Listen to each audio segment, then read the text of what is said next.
Hey everyone, and welcome. You know that feeling, right? You're telling what you think is a fantastic story, but you look at your friend and their eyes have just completely glazed over. It's a horrible feeling, but hey, it happens to every single one of us. And today, we're going to fix that for good.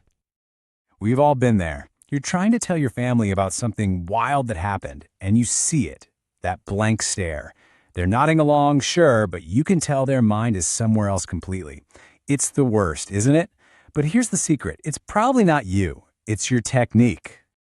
Now, if English is your second language, your first thought might be, oh no, wasn't my grammar, my vocabulary?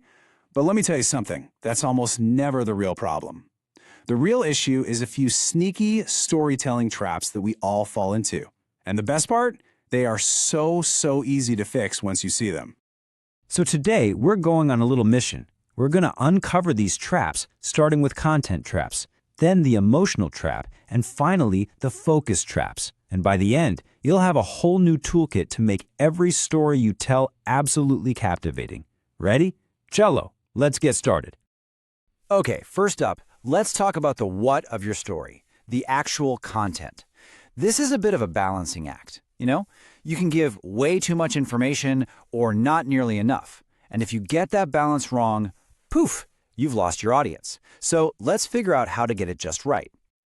So trap number one is something called audience blindness. This is what happens when we get so caught up in our own heads, in our own memories, that we completely forget we're talking to another human being. It's kind of like you're just talking to yourself in a mirror. And this trap shows up in two ways. First, you might give way too many details about the traffic, how hot it was, the random phone call you got, all this stuff that doesn't matter. Or you do the opposite. You give zero context and just jump in, and the other person is totally lost. Either way, it's a recipe for a very bored listener.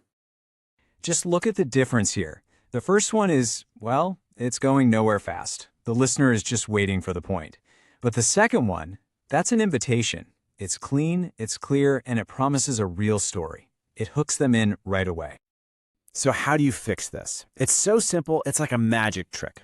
Before you start talking, just ask yourself two little questions. First, what's the absolute minimum information they need to understand this? And second, what's the one single feeling I want them to walk away with? That's it. This little check will make your stories 100 times better, I promise.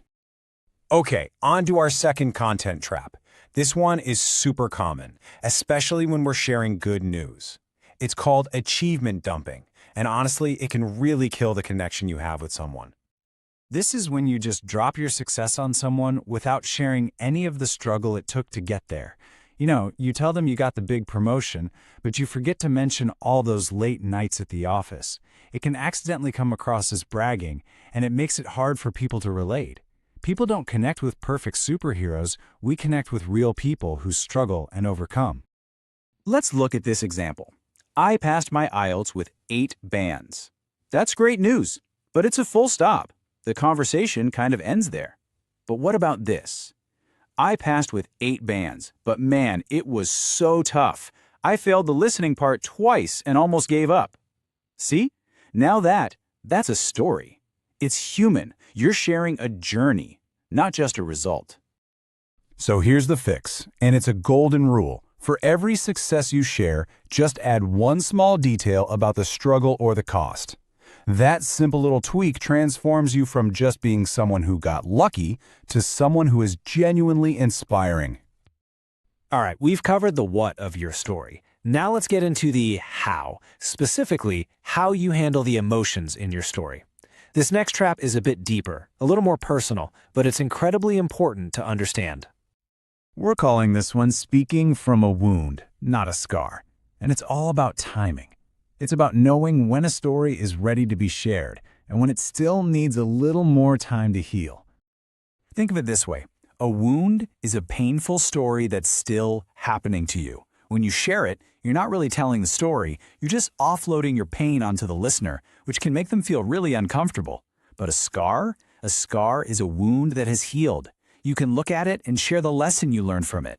It's a story of survival, not just suffering. So how can you tell if your story is a scar yet? Just use this simple 3-step method, TSL. First, test the story with a trusted friend. See if you can get through it without breaking down. Second, stabilize your emotions. Practice telling it to yourself until you can do it calmly. And finally, when you share it widely, lead with the lesson you learned, not with the raw pain of the experience. We are on the home stretch now. These last two traps are all about focus. They're about learning to shift the spotlight from being all about me to being about us, creating a shared experience for you and your listener. Okay, this next trap. We are all guilty of this one at some point. It's the me story. It's when your story is just a list of things you did and you saw and you felt, and the listener just feels, well, left out. Look at this comparison. The bad example is just a report of your day. It's a list. But the good example, it starts with, you know that feeling? Right away, you're pulling the listener in. You're connecting your personal experience to a universal human emotion. You're not just telling them about your trip, you're inviting them to feel that adventure with you.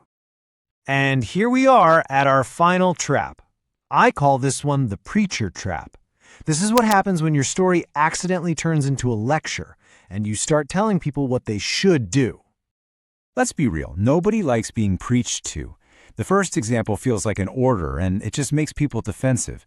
But the second one, that's a story. It's personal, it's vulnerable, and it's 100 times more persuasive.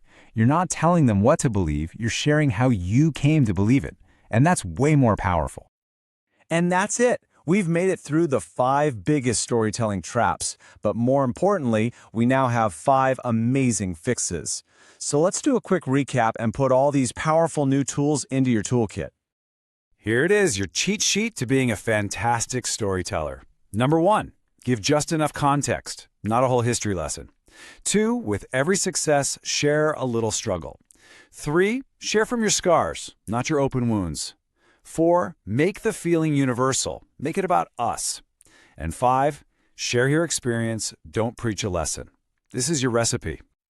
All right, now it's your turn. I want you to look at this list and be really honest with yourself. Which one of these traps do you fall into the most? We all have one, or maybe 2. And just knowing which one is yours is the first, most important step. So find your trap, start practicing the fix, and just watch how people start leaning in to hear what you have to say next. You can absolutely do this.